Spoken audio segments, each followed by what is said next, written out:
Aquaba, vous êtes les bienvenus à la chaîne YouTube École de Sagesse. Je m'appelle Loza, je suis originaire du Cameroun. La signification de mon prénom est Pierre Précieuse. Je présente l'émission Les élites africaines. Cette émission a pour but premièrement de rendre visibles les élites africaines résidant aussi bien en Afrique qu'à l'étranger et deuxièmement à renforcer la confiance en soi du peuple noir. C'est une méthode didactique pour contrecarrer l'un des objectifs du colonialisme qui consiste à faire croire aux peuples colonisés qu'ils ne sont ni civilisés, ni intelligents, etc. Le peuple noir doit connaître et révaloriser ses propres génies qui ont révolutionné le monde avec leurs idées et leurs œuvres. Ces élites africaines sont les modèles et la fierté du peuple noir. Cette émission est un miroir qui reflète une partie de la vraie histoire du peuple noir, à savoir la vie des élites africaines que le colonialisme cache. Aujourd'hui je vais présenter l'élite afro-américaine Madame J.C. Walker. Elle était née le 23 décembre 1867 dans la plantation du coton du Sud en Louisiane où ses parents y travaillaient comme esclaves. Ils s'appelaient Owen et Minerva Anderson Breedlove.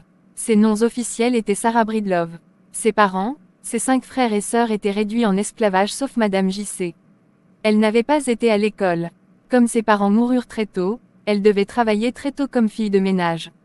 Sa sœur aînée l'avait accueillie chez elle, mais pour des raisons de problèmes familiaux, Madame J.C. avait quitté la maison de sa sœur. Cela l'avait poussée à se marier très tôt à l'âge de 14 ans. Le mariage ne dura pas trop longtemps car son mari mourut tôt et elle resta avec leur fille. Elle travailla comme blanchisseuse à Saint-Louis. Le travail était pénible, malgré cela elle gagnait très peu. Madame J.C. travaillait dur pour pouvoir scolariser sa fille. Elle vivait dans des conditions misérables avec sa fille, comme par exemple elle était exposée au froid, à la faim et au manque d'eau courante. Cette condition de vie misérable était la cause de la chute des cheveux de Madame J.C. De plus, il n'existait pas de produits capillaires adéquats pour les femmes noires, c'est pourquoi elle se lavait les cheveux avec les savons de lessive qui ne sont pas adaptés aux soins de cheveux. Finalement, elle s'était lancée dans l'entrepreneuriat. La providence divine l'avait inspirée à créer ses propres marques de soins capillaires après avoir d'abord travaillé pour le compte d'une femme en tant que vendeuse de produits capillaires. Les produits capillaires de sa patronne étaient efficaces, car ils favorisaient la pousse des cheveux. Madame J.C. expérimentait la fabrication de produits capillaires chez elle à la maison. Cela avait engendré des conflits entre Madame J.C. et sa patronne qui lui reprochait d'avoir volé ses recettes de produits capillaires. Madame J.C. fabriquait des shampoings, des pommades et des teintures. C'était ainsi elle se lança dans l'entrepreneuriat. Madame J.C. Walker se remaria en 1906 avec le représentant de presse du nom de Charles Joseph Walker. Elle adopta les prénoms et le nom de famille de son mari pour former le nom de marque de ses produits capillaires. Elle et sa petite famille étaient souvent en déplacement pour la promotion de ses produits capillaires. Ces produits capillaires étaient variés, efficaces et elle avait aussi développé son propre système de soins capillaires. Elle avait ouvert des salons de beauté et une école pour coiffeuses. Madame J.C. était souciante de la misère des femmes noires. C'est pourquoi elle les forma au métier de vendeuse. Elle forma environ 20 000 femmes qui vendirent aux États-Unis et dans les Caraïbes. Ces vendeuses étaient surnommées Walker Girls. Madame J.C. encourageait aussi ses vendeuses à se lancer dans l'entrepreneuriat, à travailler comme vendeuses et coiffeuses. Madame J.C. était considérée à son époque comme la première femme noire millionnaire des États-Unis qui s'était formée elle-même au business. Selon ses déclarations, elle aurait eu une vision divine au sujet de son business. Une nuit, un grand homme noir l'aurait apparu en rêve en lui montrant comment mélanger les produits pour réaliser ses produits capillaires. Madame J.C. était très généreuse et militait pour les droits des Afro-Américains. Madame J.C. Walker était morte en mai 1919 à l'âge de 51 ans aux États-Unis. Elle mourut d'une insuffisance rénale.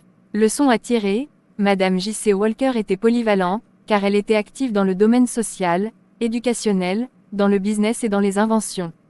Voici quelques-unes de ces positives compétences que le peuple noir devrait imiter. Elle avait un bon œil pour observer la vie quotidienne, elle était intelligente pour mener des réflexions sur certains problèmes quotidiens. Elle était très ambitieuse et confiante en elle-même, elle s'inspirait des problèmes quotidiens pour trouver des solutions par des inventions. Le racisme de la société blanche américaine n'avait pas pu la freiner dans ses ambitions, c'était par amour pour l'humanité qu'elle s'était investie pleinement à l'invention, au business, à l'éducation, à aider les personnes vulnérables, etc. L'émission est presque terminée. Cette émission enseigne une autre facette de la vraie histoire du peuple noir. Un exemple de cette facette est l'élite afro-américaine Madame J.C. Walker dont les multiples œuvres sont très utiles dans le domaine des soins capillaires, dans le soutien des personnes vulnérables. Le colonialisme a toujours présenté le peuple noir comme étant un sous-peuple, sans intelligence alors que le monde moderne est influencé par les connaissances et valeurs culturelles africaines. Par conséquent, le colonialisme est un instrument de désinformation dont l'un des objectifs principaux est de déformer par différentes stratégies l'histoire du peuple noir. Ces stratégies sont par exemple l'école, la politique, les médias, les religions importées, etc. Pour clôturer, je vous présente mes meilleurs vœux pour cette semaine à travers une photo de com, puis cette citation de l'anticolonialiste Frantz Fanon, originaire de la Martinique. Je cite, « L'homme est aussi un nom. Non au mépris de l'homme. Non à l'indignité de l'homme. À l'exploitation de l'homme. Au meurtre de ce qu'il y a de plus humain dans l'homme. La liberté. » Fin de citation. Le peuple africain doit être conscient qu'il doit se débarrasser de toute forme d'aliénation ou de prison provenant du colonialisme. C'est son devoir de révaloriser ses valeurs culturelles et même ses élites. Comment se fait-il qu'à l'école par exemple le programme scolaire enseigne très peu sur les élites africaines, ou que dans les publicités on parle très peu des inventions africaines, ou que dans la majorité des nations africaines les langues coloniales sont établies comme langues administratives, etc. Le peuple noir doit être conscient qu'il existe un mécanisme naturel que l'on appelle l'autorégénération. Ce mécanisme est observé aussi bien dans le règne végétal que dans le règne humain et le règne animal. L'autorégénération vient après une période de destruction, etc.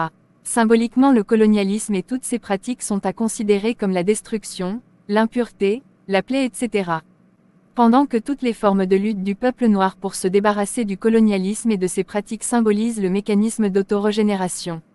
Ainsi, c'est un devoir et un droit naturel du peuple noir de se débarrasser de toutes les pratiques destructives du colonialisme.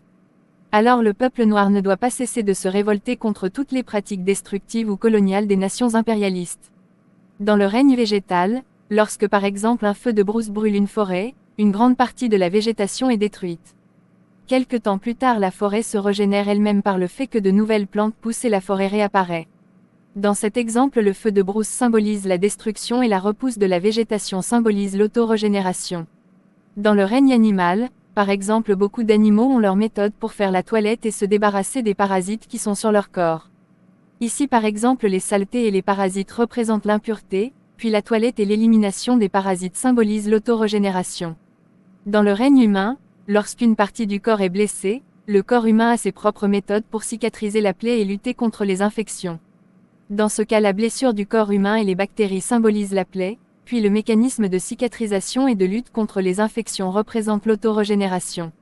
Le mécanisme d'autorégénération se renouvelle autant de fois que l'équilibre du règne végétal, ou animal, ou humain est menacé. De plus, c'est un mécanisme qui s'opère par réflexe et non sur ordre de qui que ce soit. Ce qui veut dire que le peuple noir doit être attentif à tout ce qui se passe autour de lui, pour agir par réflexe contre toutes les formes de colonialisme qui perturberaient son équilibre, son bien-être.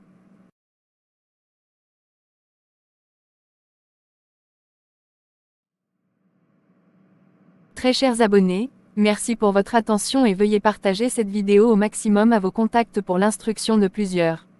Eiso, au revoir.